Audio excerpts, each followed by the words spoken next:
We export 71.5% of our products to the United States, and to Canada, 3.8%. In terms of the United States, this was a force for so long, but sometimes our strengths turn into weaknesses as well, such as how we're living through things today. In terms of trade, there have been great benefits. As I was saying, we thought it was going to be very complex for our sector, but no, this has been successful. This is fruit and vegetables and processed meat. And we have other sectors with serious problems, which are pulses and grains. We have increased investment. We have more and better paying jobs. We have higher levels of efficiencies. We have certifications for health, safety, and quality. And we also have our National Health Safety Senasica, which looks to questions for export. We're also mainly having strengths in fruits and vegetables. And now we're celebrating that July 1st with great participation from the Democratic Party in the United States. On July 1st, we have our new agreement coming into force.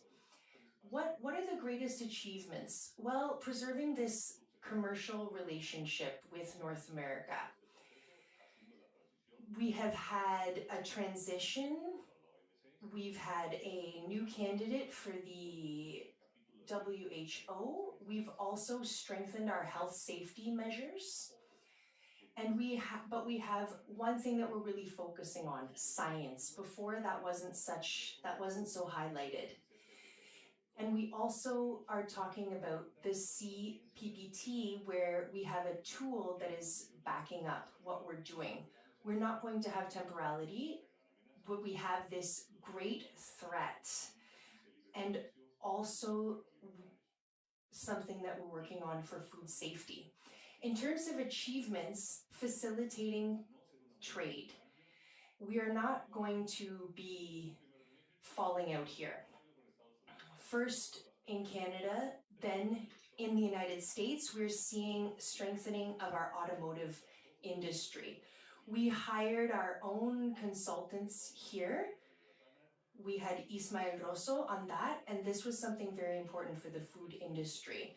In terms of meeting the negotiations for meetings, as you know, we had this agreement since 1994, but this was the only country that had its private sector with us, and we say thank you so much to our government for doing that. We exchanged texts, we traveled to make this happen, and this definitely strengthened with the participation from the private sector. We have controversy solutions and more certainty there. And our USMCA came into force at a difficult moment. In terms, we have a crisis for COVID, economic crisis, and a difficult electoral process in the United States going on right now. Mexico's economy dropped 17%. The things that we exported, mainly minerals, to the United States, 90% of agriculture for their GDP, but we're in a very difficult position there. As a sector, we have major challenges to confront. There has been an increase of population in urban zones.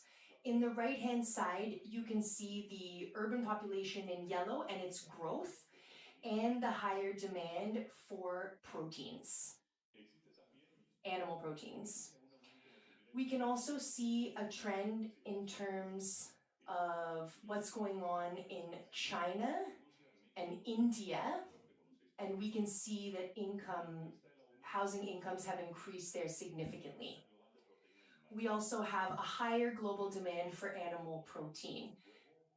Eggs, chicken, lamb, pork, and beef. We've seen a 64% increase there. Therefore, it's very important for us to increase production on less area for having livestock. If we look forward to 2050, we will have a massive increase in population that we will need to feed. We're going to have a 60% increase in food production by 2050. We think that we will have more cultivating areas, up 25%, and also that there will be a 50% increase in water demand. In Mexico, we have 26 million hectares that we are dedicated to growing food and livestock. Increasing production there are a lot of challenges involved. In my case, as a grower, it's all the new diseases that come up, all plagues. We have to change the planting schedules, and we have an increase in temperature, droughts, more rain, floods, more than what we had thought. And these are all challenges that we have to face head on. We also see that 70% of people in rural areas live in poverty, and we also have soil degradation, which is something that we're also dealing with. We also have 2,300 million people living in countries with less than 2,500 calories per day. So we're dealing with soil degradation and water issues. In terms of food and productivity, we want to be working on producing food more productively.